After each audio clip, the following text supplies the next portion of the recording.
Good day, everyone, and thank you for joining us from wherever you may be located. My name is Anna Hunsinger, and I'm the Vice President of Community Engagement at Internet2. I am so happy to be here today and to welcome you to today's Internet History webinar, alongside the unique Dennis Jennings. Internet2 is proud to help host and organize this webinar, where we have the opportunity to come together and celebrate the organizations and the individuals who help create the global internet. This is our second history webinar in what we hope will be an ongoing series where we will have the opportunity to share with each other the many stories about the rich history of the development of the internet and the many people that played a critical role and that helped shape the critical infrastructure and services, especially for the research and education community. Last year, we had the opportunity to help celebrate the 35th anniversary of the National Science Foundation Network, also known as the NSF-Net. Many of you know that NSF-Net was a pivotal program and a collaboration that laid the foundation for our nation's research and education networks and the global internet as we know it today. As this year, 2022 marks the 25th anniversary of Internet2, and this milestone would not have been possible if not for the work, the passion, and the innovation of the original pioneers who paved the way for us. One more reminder before we get started. Today's event is being recorded and will be available to all of you in the community after the session. We also plan to take questions throughout the Q&A button at the bottom of your screen. And we're going to do our best to monitor the chat window so you can also post questions or comments there as well. So let's get started. To kick off our session today, I have the distinct pleasure of introducing one of those pioneers, someone that I've gotten to know a bit more, especially through the past year or so, a colleague, a friend, and someone that I truly admire. Please join me in welcoming Mr. Dennis Jennings, the former first program director of networking at the National Science Foundation here in the United States. Dennis? Good evening, everybody. Anna, thank you very much indeed for that introduction. And thank you especially for all the support from Internet2 for these sessions. Well, good evening, everybody from Dublin, Ireland. As Anna has introduced me, I'm Dennis Jennings, and I'd like to welcome you here to the first Internet Reunion Club session.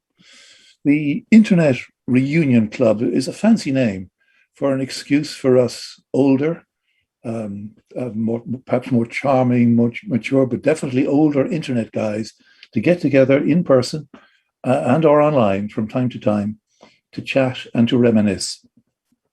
It's envisaged that each Internet Club Reunion Club session will start with a public webinar like this one, at which some aspect of the Internet history will be discussed, followed by a private session for the members of the Reunion Club.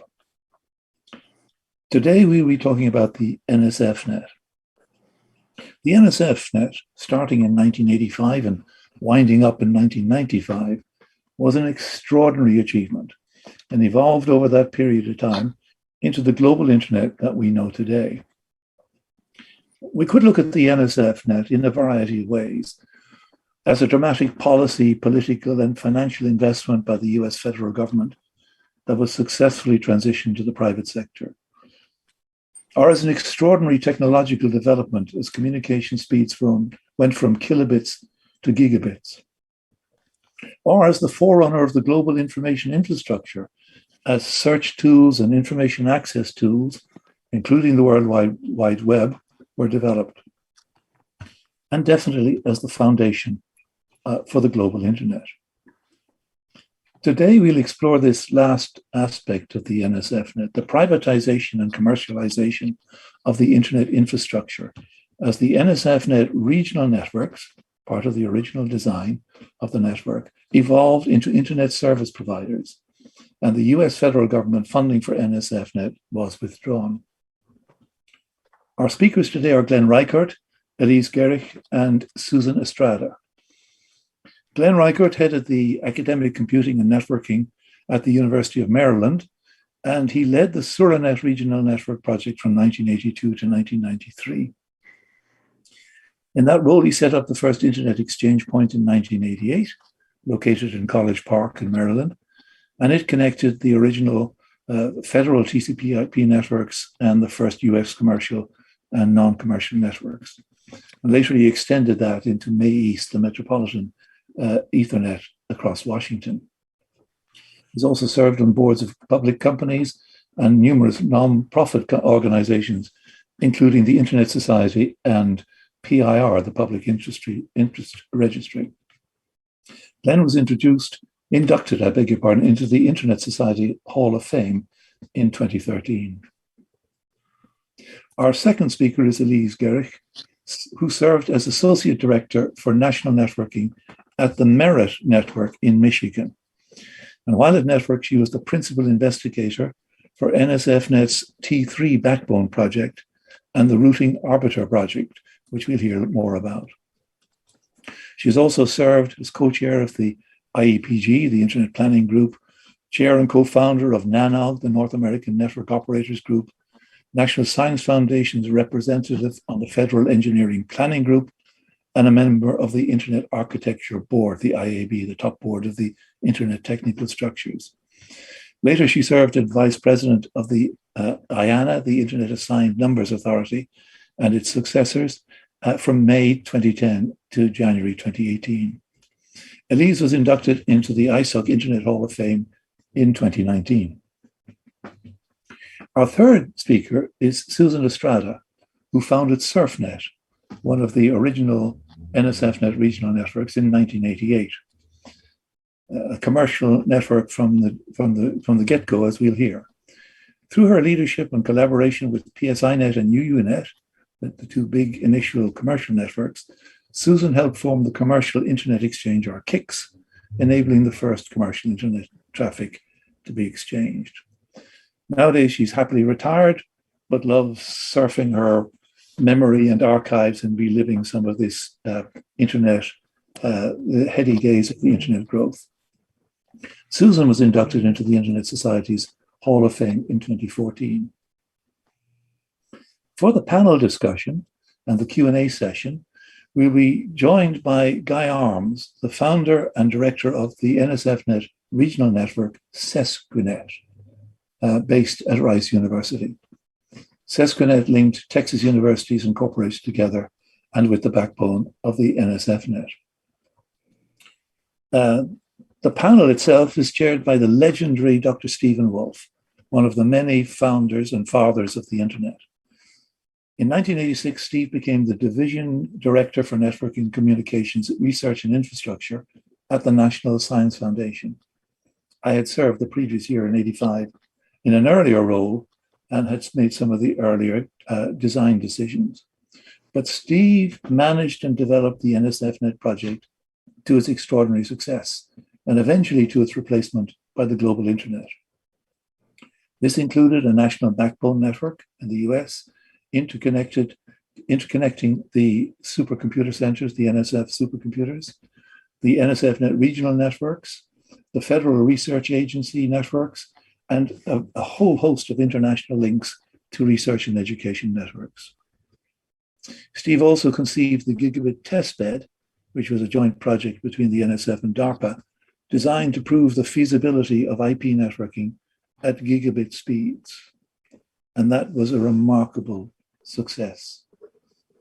In 1994, Steve left the NSF and joined Cisco, and in 2011, he became the interim vice president and chief technology officer of Internet 2. So that's our collection of characters for this evening, and I'll hand you straight over to Glenn Reichert as the first speaker. Glenn. Well, thank you so much, Dennis.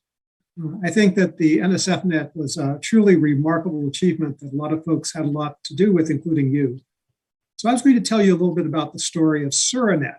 So what does SURA stand for? SURA is Southeastern University's Research Association Network. And it came about for a couple of reasons. One reason was that SURA wanted to have a supercomputer in the Southeast and decided that the best way to have a supercomputer in the Southeast would be to put in a single Southeast supercomputer proposal. And there was a meeting in October 1983 to go and decide which of the institutions in the 18 states and District of Columbia in the Southeast should put together that proposal, which they would all back. And the meeting came out with, they couldn't decide. However, Jess Poor suggested that what we really needed was a network. And by having me not in the room at the time, he managed to get a resolution passed that named me as the person that had to go and make that happen. So that became the biggest effort at that stage for SURA. And we put together a number of proposals. We sent them to the National Science Foundation on G Street. There wasn't any Dennis Jennings there yet. Our proposals went all the way to the director's office because they didn't know what to do with them. No one had ever heard of that kind of a proposal being put together. And in 84, our proposal didn't get any place. In 85, we got a proposal in that finally got awarded in 86. So that was the beginning of SURANet. Now, in terms of commercialization, the first commercial organization on SURANet was IBM in Research Triangle, North Carolina. We agreed to put in one SURANet node in North Carolina, and that node decided that they were going to go and connect IBM. So it was actually up to North Carolina and what became MCNC Network to actually bring in that first of our commercial organizations. And from the very beginning, SURANet took the opinion that we wanted everyone who could use that kind of a network to be part of the network. So we have a lot of commercial members. By the time that we were sold to BBN Planet in 1994, we had several hundred members. I was looking to see if I could find an exact number, but it was certainly over 400 or 500 members that were commercial members by that time. We did that partly because the NSF kind of forced us to. In a sense, they said, we're going to go and withdraw our funding. And we said, why don't we send a bill to everybody of the same size, whether they're academic or commercial, and we'll apply an NSF discount for 3 years at a reduced rate for the people who are the academic institutions. And that way we had preset a price for everybody, and that went forward, and that ended up being pretty successful. We got started in very late 86, early 87. We started the first connections traffic there. It was about the same time, if I can tell the story, of NiserNet, which was started as a commercial network. That's Richard Mandelbaum, Marty Schofstall, and Bill Schrader. And they were going for commercial organizations per se. We were kind of going at SURANet for commercial organizations as kind of a nice way of making all of that happen. So I want to do just see, looks like I've got a few minutes here. I can show you a couple of slides. So here's a timeline of some of the things I've just finished talking about. February of 82, we had the College Park proposal to put the campus on an IP network. And the second reason, besides the supercomputers being used for access to supercomputers, is that I had created a campus network which was TCP/IP based, which was a failure because the physics department didn't really want to talk to the business school. The business school wanted to talk to other business schools, and the physics department wanted to talk to other physics departments. So the only way I could correct my mistake was to get other campuses to join the same network so that the physicists could talk to the physicists, the business schools to the business schools. So SURANet became all scholars to all disciplines to save me at College Park from having put in a network that no one else on campus wanted to talk to each other for. So you can see here the dates I've just finished talking about. Phase 1 network was operational in 13 states plus the 3 supercomputer centers. I'd added a number of other connections by the time I said that larger number earlier. We had 50 institutions connected to SURANet in 88. It was fully self-supporting by 93. And we'd counted over 700 connections. I hear what it's like when I did that counting. It's commercialized and sold to BBN Planet. It instantly became the biggest part of BBN Planet's portfolio. The other folks in that included NiserNet, which was already part of that. and another network. I have a couple of moments here, so I thought I'd show you a couple of the slides. Let's see. I'm showing you the, oh well, that's fine. Timeline up to commercialization. ARPANET began in the 70s. CSNet for computer science researchers. The CERNet concept from October of 83 until it became operational in early 87, all scholars and all disciplines. The other regionals in NSFNet really made that NSF-wide. NSF-wide became government-wide, and we started the first exchange point, the FIX, which became FIX East, Federal Internet Exchange, and so forth. And that then, that actually did shift, that did interconnect a lot of traffic, which was commercial. So in 92, the commercial Internet Exchange broke off that part of the traffic.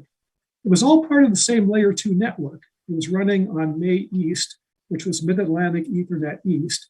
And May East was really the same layer 2 infrastructure that we were running the FIX on. So that one interconnection point got logically divided into a commercial exchange and the existing May East in order to go make that happen.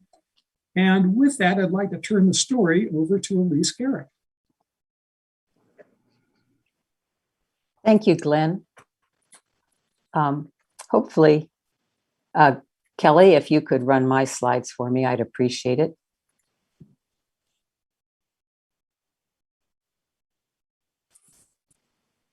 Kelly, are you out there? Anyway, I was invited to speak primarily about the tail end of the NSFNet Backbone's cooperative agreement with Merit. And Kelly, is it possible to make that full screen? The slides, thank you. So if we could go to slide 1, please. So keep in mind, I'm starting in 1990. And the early NSFNet for the T1 backbone had an AUP, an acceptable use policy. A lot of people felt that was incredibly constraining and that they would like it to be broader. From my perspective at Merit, no, don't go to slide 2 yet, please. Just slide 1. Back to, oh well, slide 1. So, the AUP was enforced by Merit by asking all the regional networks that were connected to the NSFNet to sign a statement that they said that they would be in agreement with the acceptable use policy. And I really felt that that was fairly liberal because it not only allowed the research and academic community, but it was also allowing for-profit firms who were invested in research and education. So it wasn't as restrictive as just the universities. It did allow outside engagement. And so a lot of regionals agreed to add lots and lots of routes. So what I put up here is a picture of the NSF program managers over the 1990 to 1995 timeline. It's Priscilla Houston, George Strawn, Doug Gale, Jane Cavanis, and Steve Wolf. Steve, who's our chair for the panel later. Okay, next slide, please. So in the summer of 1990, as part of the steps, and as you saw on the last slide, Steve said, you know, once we've been doing something for a while, it's time to try something new. That's paraphrased. So in 1990, the Merit Cooperative Agreement Group, IBM, MCI, Merit, State of Michigan, and NSF suggested that we create ANS, which would help to be another step towards the privatization of networking so that NSF could get out of the funding business. So in 1990, ANS was announced, and the 4 members there on the screen are Doug Van Houweling from Merit, Al Weiss representing ANS, Dick Liebhaber from MCI, and John Armstrong from IBM. Next slide, please. So basically, this was a step to privatization. It's more than just allowing commercial traffic on the NSFNet backbone. and into the internet as a whole. And Merit and ANS then created ANS CO plus RE, which was to be the arm that could actually sell the services that would go over the nationally funded backbone, the NSFNet backbone. And ANS was a subsidiary, or basically it was under contract to Merit. So, and at the same time, because of the increasing requirements of the backbone, traffic-wise and everything else, some more technological activities took place, such as upgrading to T3. That included development of new routers, development of new transport systems by MCI, and it also included a new solicitation for a new architecture so that NSF could start moving out of the business of funding the backbone. Next slide, please. So in the summer of 1992, the partnership and NSF suggested a new concept, and there was a new solicitation. And it was based on a paper written by Bob Aiken, Hans Werner Braun, and Peter Ford. And this included several different steps. It would have a very high-speed backbone.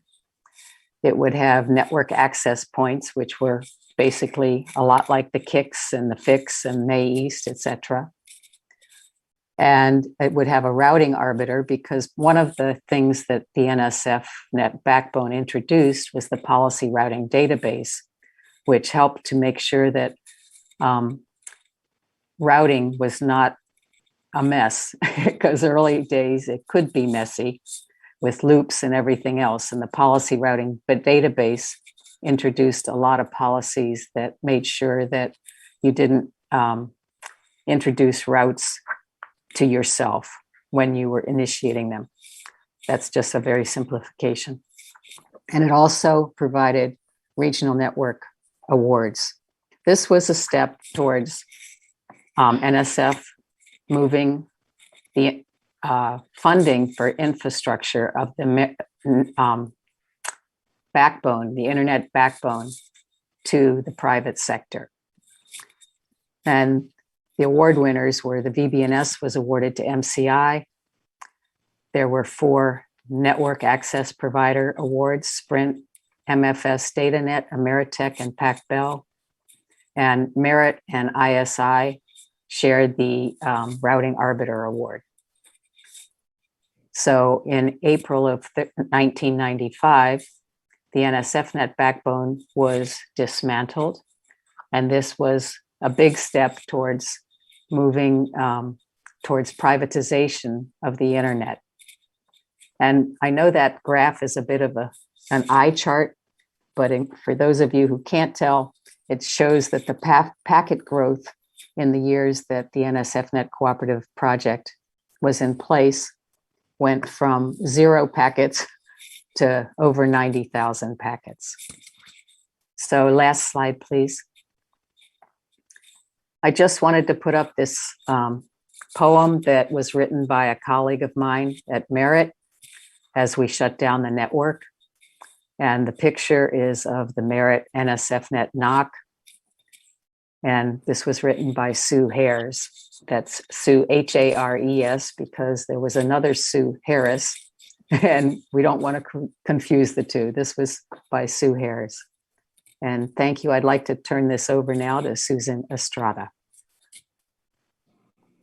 Thanks, Elise.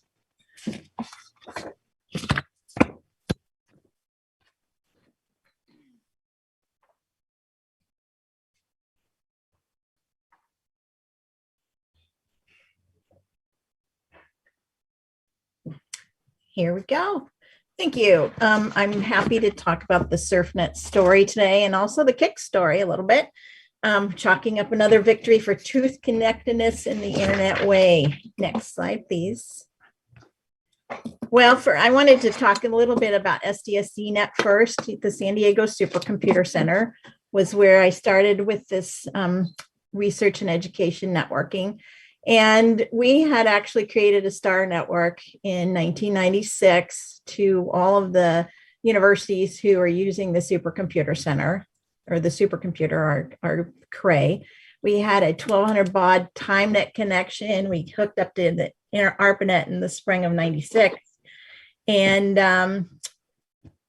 56 kilobit connections to NCAR and NCSA went in 1986 as well. Those were kind of the precursors to the NSFNet. Next. So in June 88, we started writing the proposal for SurfNet. David Walker from UC Irvine and I had attended a workshop at Cornell hosted by the NYSERNet dudes. It was the gathering of the first regionals and soon to be regionals. On the way home, we decided that Southern California needed to get on board. So I thought that David should organize it and he thought I should organize it. So unfortunately for me, he won. With help from David and others, we built the coalition and SurfNet was born. At the same time, you can see on the map, Los Netos in the LA basin and led by John Postel was also created. And we decided from the start to cooperate. And you can see we started off with 33 academic institutions and 2 industrial users, both SAIC and Northrop.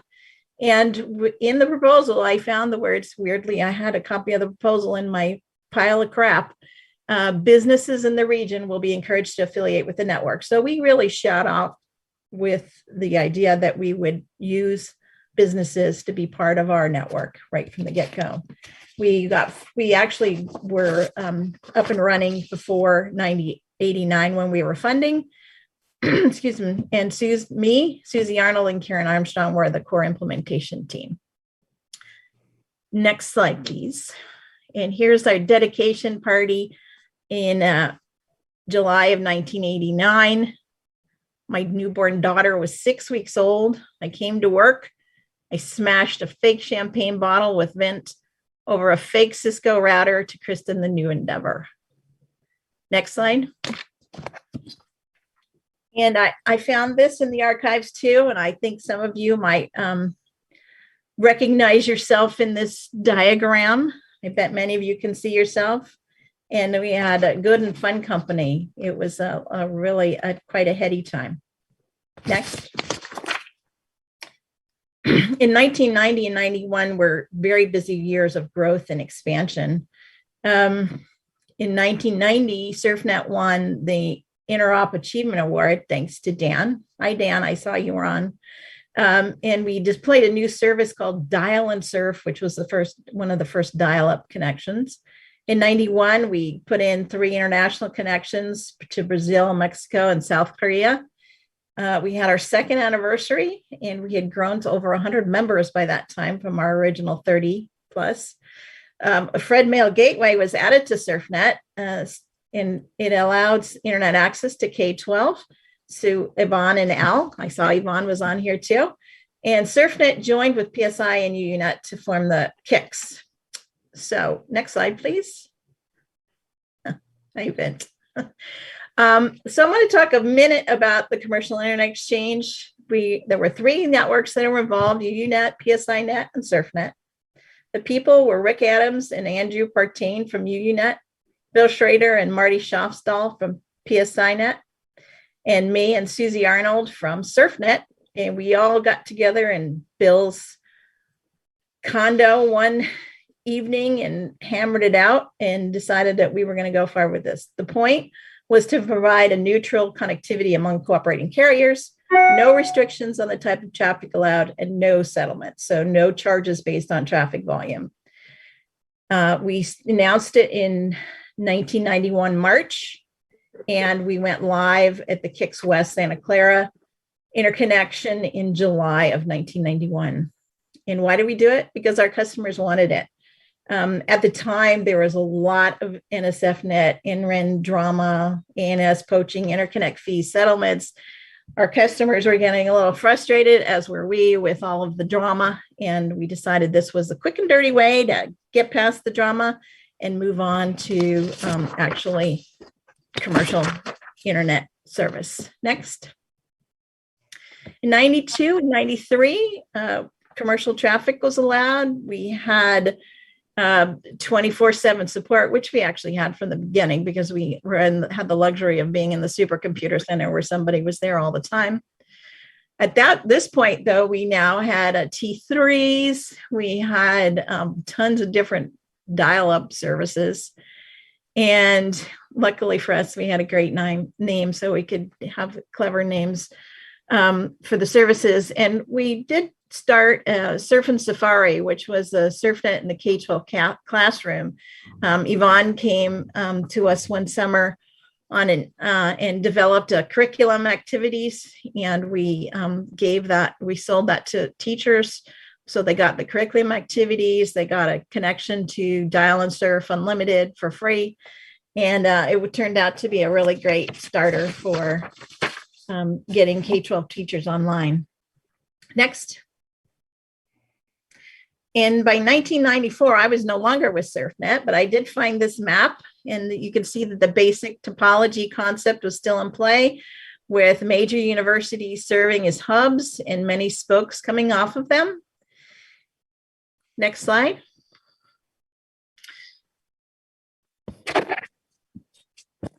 It was a very heady time. In this slide, you can see peer networks, a solid backbone, and great customers. Thanks for listening, and I'm looking forward to an interesting discussion. Steve and Dennis, I'm turning it back to you guys.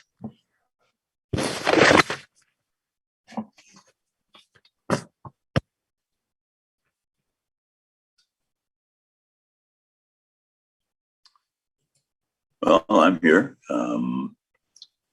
Thank you, panelists, for speaking. I have to say that really what you said brings back a whole host of very dim and, in many cases, I'm sure, faulty memories.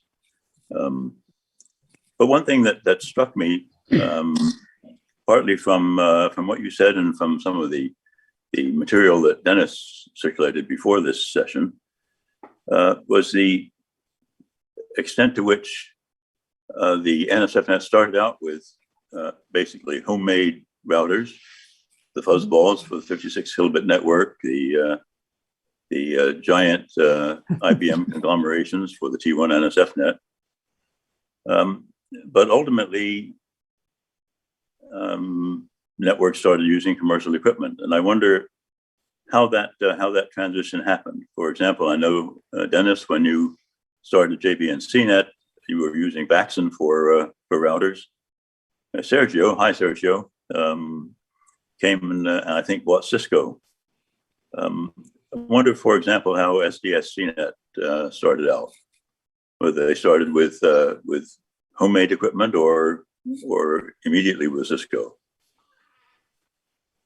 Susan, is that something you can add?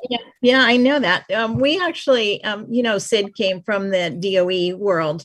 So we kind of cannibalized the system that, I don't know what ESNet was called back in the day, but whatever the DOE people used on their network. So it was the same software. It wasn't TCP/IP based, although there was I know that SDSC was the first site to write TCP/IP code so that you could talk to the CRE using TCP/IP, but it was called MFE-net in the DOE world.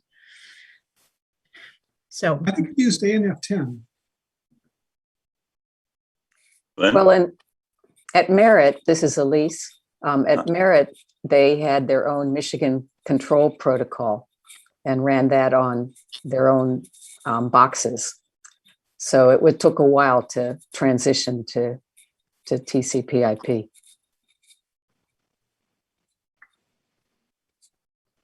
Guy, I haven't heard from you.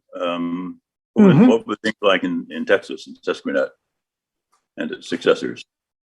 One of the emphases that I would make is that the NSFNet, particularly beginning in 1988, with the beginnings of the T1-based backbone, provided both huge improvements in performance, but also great improvements in clarity and simplicity. The so-called policy routing database was actually one of the major contributions that Merit made in that endeavor. Both before 1988 and after 1992, we never had such clear routing story to tell. And of course, the experience of exponential growth in performance is very heady. Going from 56 kilobits to 1.5 megabits over a period of 12 months or so was exciting. And what it mostly meant for users was that you went from a highly congested 56 kilobits to an uncongested 56 kilobits. And the applications of the day reflected that. But the thing I'd like to concentrate on is that for lots of universities that had just not been in the internet world at all, they were suddenly not only connected, but they were connected in a way that was commensurate with the very high prestige places. So places like Texas A&M and even some HBCUs in Texas were getting performance levels that were heretofore part of an elite ARPANET group. So that's one thing I would stress. In Surinat, we had passed through a phase where we were using the Dave Mills fuzz bowls. The reason was that Dave had passed through the University of Maryland on his journeys around, and I'll just show you a quick slide here. He developed on the left there is an INT interface message processor. The first ones cost $250,000. The fuzz balls on the right ran on DEC's very lowest end machine, which was about $3,000 each, which kind of made it a reasonable thing to go do. But when we actually started Surinat, we actually tried with the Proteon routers. Proteon routers were kind of fresh, and it was not always reliable. But we found out that if we would unplug them and replug them, they could come back up and work more efficiently again if they had failed. So that old reboot your machine is something we were doing a lot with the original Proteons. And of course, the software got better and better, and that became much more reliable. In terms of commercialization, I might also mention that one of the impacts of the NSFNet regional networks was that the early router vendors, including Proteon and especially Cisco, suddenly had customers. And it was interesting when you could just pick up the phone, call the Cisco phone number, and get the CEO and place an order for a router. That was very, very interesting. It didn't last very long, but it was exciting. So in a sense, the commercialization of the internet was happening, in a sense, even before you started to have commercial sites connected. So some commercial sites did come on fairly early, but I wanted to tell you a little Cisco story. Pre-Cisco was Sun Microsystems, and we heard that they had a good router. And of course, the Proteons were having problems I just talked to you about. So we said, hey, how about getting some Suns in here to be routers for us? They said, you're too far away. We can't deal with that. We might sell you some machines later. So we ended up sticking with Proteon. So a lot of folks ran Gate D, didn't they? On just Unix boxes? Or am I off the map here? If you had a Unix box, then Gate D was very important. But routing has always been a problem. Several of you have mentioned the policy routing database, but one of the lasting contributions of the NSFNet program, viewed in different lights by different people, is BGP. And I wonder how BGP made its way into the regional networks. So can I jump in with a story? I know we were running BGP on the NSFNet backbone, and I think Cisco was the only vendor that had implemented it to begin with. But many of the regionals were running routers that had both BGP and EGP as their protocol. And we were supporting both from the NSFNet perspective. And we're having difficulty getting everyone to take the leap, to jump with faith that if they turned on BGP and shut off their EGP, that they wouldn't crash and burn.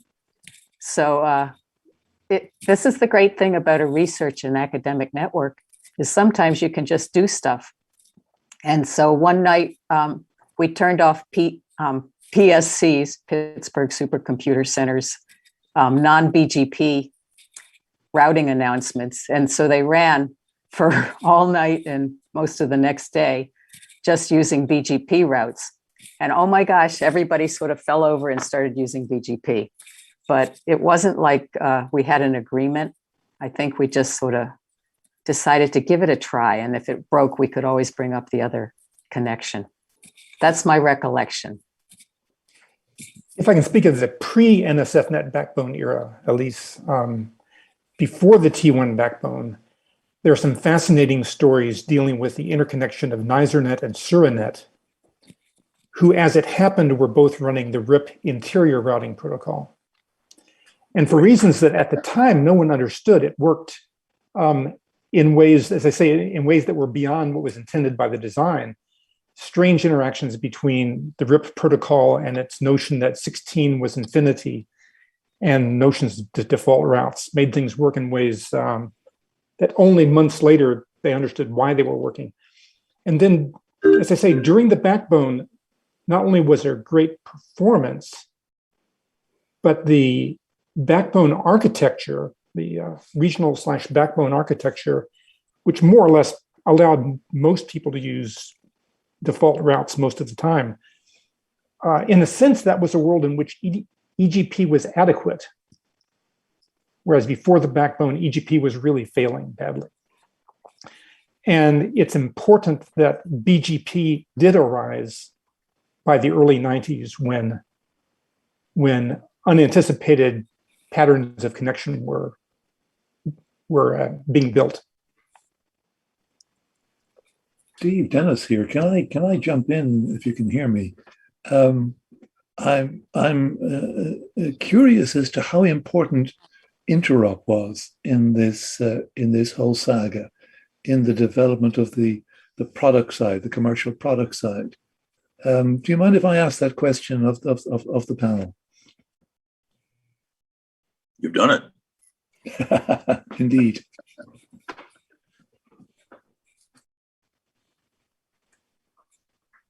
Panelists? Well, I'll jump in. Good. So let's see. The first interop was, Dan, is Dan around? It was 86. Was the first interop? Let me pretend that it was. The year before, I had called a meeting of people who were working on stuff to just get together and try to make sure we were all doing some of the same things. And it was the first time I'd ever called a meeting using email, and everyone came. They didn't even have to have a letter that had been signed. It went out in the physical mail in order to get people to come to a meeting.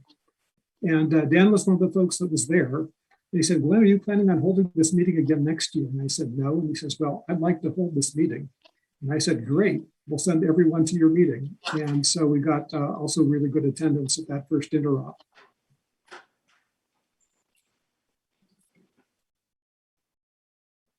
Susan, did you want to jump in? Yeah, I'm just reading the chat. People in the chat know more about this than any of us do, for sure. So 86, in fact, was the correct year, and I kind of remember that meeting in Monterey. And I have to say that interop for me and for our network was a tremendous opportunity because, number one, a lot of people didn't know we were out there because we were insulated in our R&E world. And number two, it was an opportunity for us to speak to a lot of the vendors who were there and vice versa. So I don't know how we would have gotten past a lot of the issues that we were running into, over the time, if interop wasn't there to sort of stir the pot, the witch's brew, Dan.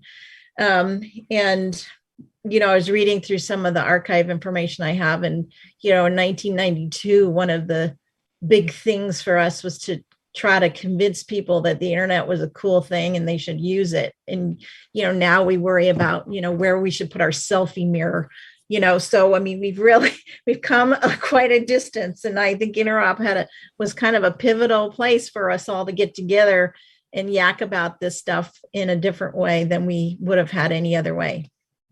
And it was the only place that you could go and try out different pieces of equipment from different folks running different software and see if it actually ran.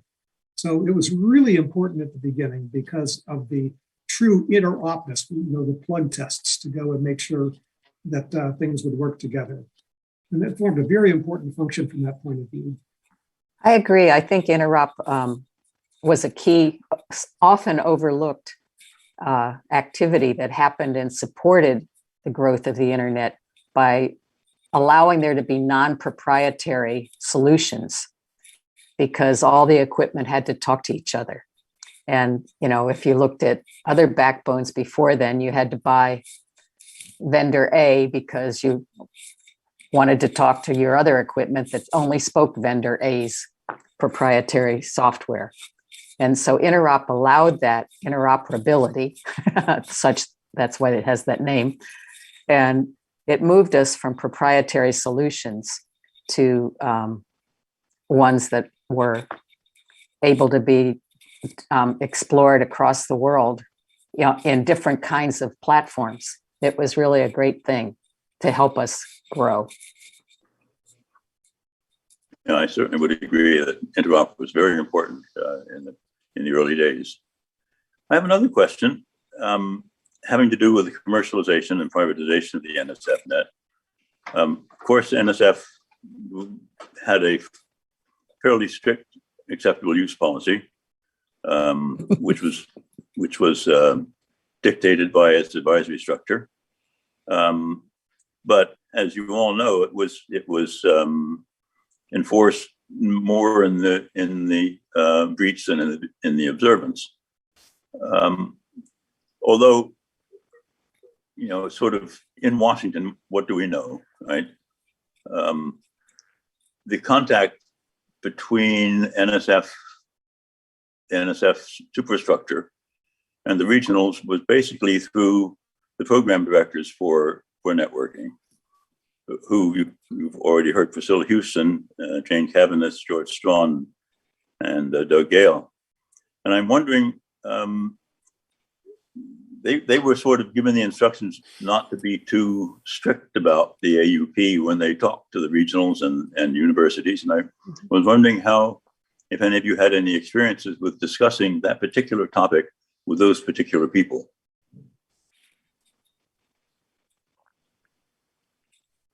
There's actually an anecdote that relates to you, Steve. Who was the wonderful executive director of Fornet for a period of time? I blanked on her name, but Laura Breeden. Laura Breeden had a conversation, I believe, with Steve, and the question was something like: suppose that a company is connected to the internet in one place, and suppose a university is connected to the internet in another, and the university has a professor who wants to buy test tubes from the company. Can they use the NSFnet to order the test tubes? And the answer was yes. And Laura was pleasantly shocked. Shocked, I say. So I think this relates to what you were saying about your primary energy was not going into enforcement of the AUP. And yet, as it became evident that the internet was really useful for real work and not just for tiny things, the companies did get to have bona fide commercial connections to the internet, and that led to the growth of the commercial internet, which continues to this day. We told all our folks at CERNet about the one end rule, which required one end to be an academic or a research connection. And that solved most of the problems. And when commercial organizations talked to other commercial organizations, we didn't necessarily know that was happening. If anybody asked us, we pointed out that we should be compliant with the rules, but we didn't really have a way of telling if anyone on CERNet was doing something that may not have followed all the rules.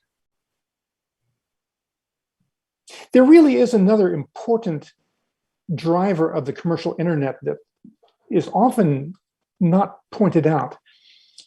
And in addition to the routers and the equipment, which is one story through interop and so forth, and also the eventually commercial connections to companies, there is a third thing that was going on, and that is that in classic NSFNet, the sites connected were universities and colleges.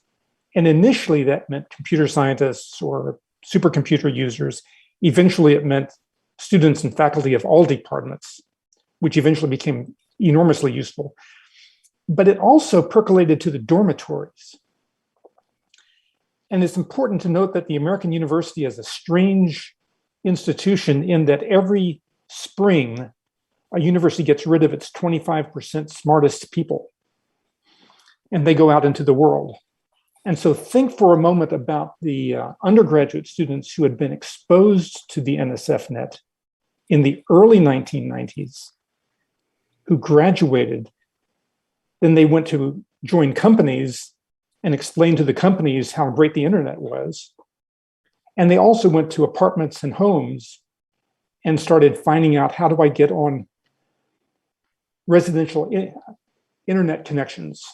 And so both of those roles, those students that we graduated during the early 90s, were really the unsung, to use Vint Cerf's job title, internet evangelists. And those people were hugely important in driving the exponential growth of the commercial internet during the late 1990s. I just a quick thing. We never really enforced AUP. Everybody that came on our network was told that they were supposed to use it for research and education purposes, but obviously some of the companies could speak to each other and still do. The commercial companies could still do. Could still follow under that criteria. And, you could actually, I used to spend some time looking at the routes and stuff to see who was talking to whom, just because I'm nosy. And it was fascinating to see how much was going on between the commercial companies and not just between the researchers or within the university systems. And to Guy's point too, I had one customer who, I think he started off at Hughes, Peter, and he changed jobs every now and then. And every time he changed jobs, he came back on and got a new connection for his new company. So, once you're spoiled, you never, once you're spoiled, you got to have your internet. Yeah. So from my perspective, I know at Merit, running the NSFNet, we had to say to each regional that if you're going to submit routes, and I think they signed a blanket agreement with us that then I shipped off to NSF, to Steve, that said, that you would only submit routes that were in support of the general principles of the NSF AUP. And, we didn't have a lot of AI stuff then, so we weren't delving into packets to see if anybody was being bad. We weren't analyzing the data that went through the connections. We were only looking at, okay, everybody's saying that they're being a good citizen and that they're using this for the general purposes of the NSF AUP. And I think that was a great way to do it, because this was seeding research and development in network and internet infrastructure. A lot of commercial things came out of the NSFNet activity and their experiment. And NSF, like my one slide said, the quote from Steve, I can't remember it exactly, but once you've done something, it's time to try something new. And that's what NSF did. They let us try this. It grew. And then they decided, okay, now to try something new. And they moved on. And you guys had already figured out from the regionals how to get funding to continue to do your activities that you needed to do. So I thought NSF was very liberal, though there were disagreements from some members of the community who wanted to start their own enterprises. And we certainly at the NSFNet competed with that. I was going to ask that question. There are obvious tensions that must arise with this Nelsonic telescope to the blind eye. when the commercials began to get some muscle, they must have started complaining and say, hey guys, you're using federal money to undermine me. When did the first lawsuit fly, and what was all about? I mean, this is a natural progression. Does anybody here know? You know, I was talking to Bill Schrader yesterday, as a matter of fact, and he said that he had written a letter to the NSF, which Steve may remember or might have chosen to forget about, in around 1995, saying that it was not fair for the university folks to be, or the National Science Foundation, the government, to be competing with commercial networks. And that was about the time when the NSFNet was looked at and eventually shut down for those reasons. That's just hearsay, but Steve would have a better recollection, or, you know, or perhaps deny.